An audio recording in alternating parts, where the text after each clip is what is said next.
Hi friends. Chennai super Kings జట్టు అభిమానులకు అదిరిపోయే శుభవార్త అందింది. చెన్నై సూపర్ కింగ్స్ జట్టులోకి సరికొత్త ప్లేయర్ రాబోతున్నాడట. 2025 ఇండియన్స్ ప్రీమియర్ లీగ్ టోర్నమెంట్లో ఐపీఎల్ 2025 చెన్నై సూపర్ కింగ్స్ జట్టు అత్యంత దారుణంగా విఫలమైన సంగతి అందరికీ తెలిసిందే. అయితే ఐపీఎల్ 2026 టోర్నమెంట్లో భాగంగా రాణించి టైటిల్ను గెలవాలని చెన్నై సూపర్ కింగ్స్ జట్టు భారీ ప్లాన్ వేస్తుంది.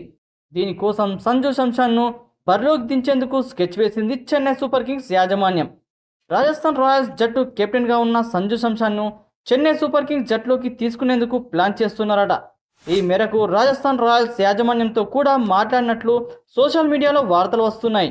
సంజు శాంసన్ను చెన్నై సూపర్ కింగ్స్ జట్టులోకి తీసుకొని రవిచంద్రన్ అశ్విన్ను రాజస్థాన్ రాయల్స్ జట్టులోకి పంపేందుకు ప్లాన్ వేస్తున్నారట. అంతేకాదు అదనంగా మరో 9 కోట్లు రాజస్థాన్ రాయల్స్ జట్టుకు ఇచ్చేందుకు బిగ్ స్కెచ్ వేసినట్లు చెబుతున్నారు. దీనికి సంజు శాంసన్ కూడా ఒప్పుకున్నాడని సమాచారం. అయితే చెన్నై సూపర్ కింగ్స్ జట్టులోకి సంజు శాంసన్ వస్తే అతనికి వైస్ కెప్టెన్సీ ఇస్తారని ప్రచారం కూడా జోరుగా సాగుతుంది. అయితే రుతురాజ్ ఎప్పట్లాగే కెప్టెన్గా కొనసాగుతాడని అంటున్నారు. ఇక మహేంద్ర సింగ్ ధోని మాత్రం ఇంపాక్ట్ ప్లేయర్గా బరిలోకి దిగే ఛాన్స్ ఉందని అంటున్నారు. ఇందులో ఎంతవరకు వాస్తవం ఉందో తెలియాల్సి ఉంది.